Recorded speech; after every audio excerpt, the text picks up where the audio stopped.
Alright, probably another video response to the helicopter mechanic guy. We're just kind of babbling back and forth about the economy and, what you can do to create a better, more civilized game for the humans to participate in. And so his end question was sort of like, well, how do you stop the rich from getting super rich? And I think it's not that difficult to recognize when there's a problem and to do something about it. I mean, people have to pay taxes based on their income. I mean, all this stuff is traceable to some extent. They can only play so many games with money. So, I mean, if you abolish inheritance over, $1 million, you could fix it right there. But there's other ways. Like I said, if income is limited to, $500,000 in the public industry anyway, and you keep private industry to, it's not that you forcibly limit it, but you just don't have a public option for silly things, like local things. It's very hard to make $1 billion on a local business. Just not likely to happen. So I don't see that as a big problem. The celebrity thing, well, that gets a little more complicated, I suppose. But I think if we limit copyright, to, I always thought it was, I might make this video about the copyright thing again, just because I think it's a so much more rational system to judge it based on what people get from it. So, I mean, if you put some practical limits, depending on the type of thing being patented or copyrighted, and based on how much research and development had to go into production, and put a limit on how much something was worth as a maximum before, and allow that to decide when the copyright ends. So, if you're the Rolling Stones, yeah, your copyright's going to end pretty quick, because you're going to make your $2 or $3 million or whatever the limit would be, and that'll be it. And it's public domain. Movies, same kind of deal. Maybe we'll let you make twice as much as a movie costs to make, and make that the limit. So you can make $100 million or $300 million, and that would be it. And then it's public domain. You can even make it $1 billion. I mean, something like that. You could probably do it that way, or put a time limit on it. So you have the choice that whatever comes first, either the income limit or the time limit. So somebody who has a marginal copyright, having a hard time making any money off of it, well, it would go all the way to the maximum time limit. So you give a maximum time limit of 10 years. I mean, if you can't make your money in 10 years, well, too bad. You had your shot, and now it's public domain. It's just so much more productive to allow people to build on infrastructures of the past, and we wouldn't get caught up in this stupid world where good innovation gets trapped by personal, the personal profit ambition. So, fuck that shit.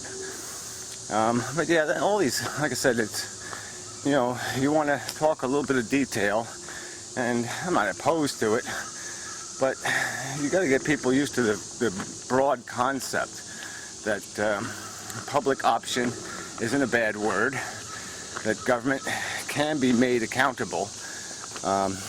Obviously, it can't be under the current system, so we've got to have instant runoff voting, and we've got to bridge the power of the geographic district. I mean, our ideology's got to be more of a potent voting bloc than our geography. We've got to stop disenfranchising half the electorate. Until we fix those things, yeah, government's not going to be able to provide a public option that isn't corrupt and inefficient. So it's not going to work. But the argument can be made that we can have these things. And until we convince enough people to quit with all this bullshit rhetoric, we're fucked. As long as people are turning everything, doing the henny penny thing, completely missing the ball, and, just running hysterically from communism, or that's socialism, or that's big government, or some other kind of bullshit phrase that means absolutely nothing in real life. I mean, until we get rid of that nonsense, yeah, it's not going anywhere. I mean, it's a democracy. It's a broken one, but it's still a democracy. And you got to get people. People are what counts. You got to convince people. It doesn't matter what idea is right and what idea is wrong. It just, the ball game is convincing people. So that's got to be done. The argument's got to be made over and over. But like I said, I don't think the details are what people need. What people need is to let go of tradition. They got to let go of their bigotries. They've got to let go of very, I don't even know what to call it, egotistical notions that they're going to be the lucky one, or that they deserve better and so they're going to have better. There's a ton of people out there living in shit, and they just think, wow, I hammer one more nail and everything's going to fall into place. And they're just so full of shit. They're daydreaming about a world that is not going to exist unless they invest in a different philosophy. And it's figuring out that that's where the game has to be played, is getting humans psychologically interested in getting serious about something. There's just so many people, lighten up, dude, why so serious? I mean, all these assholes who think something can happen. We watch a few Flintstones cartoons and we'll know what life is all about. They don't do any of the hard work. They don't do any of the hard thinking. They just have this bullshit notion that, something's going to work out, or that might makes right, or I don't even know what the fuck they're thinking half the time. It's like the anarchy thing. It's completely unthought out. Just, I love the idea. Freedom, yeah, freedom. They have orgasm for the word freedom, and they have to have no understanding of what the fucking word means. I mean, they still think. They still think their consciousness thinks that they are they. That they aren't just a bunch of subconscious reflexes. So how the fuck can you talk to people who don't even know what a people is, what a person is?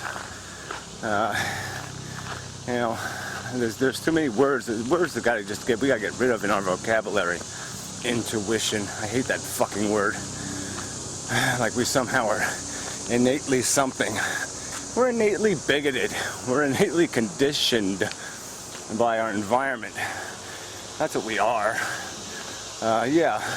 We evolved as social animals, so we have some capacity to care about some things. But obviously we care about them for the most trivial, superficial, cosmetic reasons possible. It's my baby, therefore it's a better baby. I mean, there's billions of people still have that in their brain.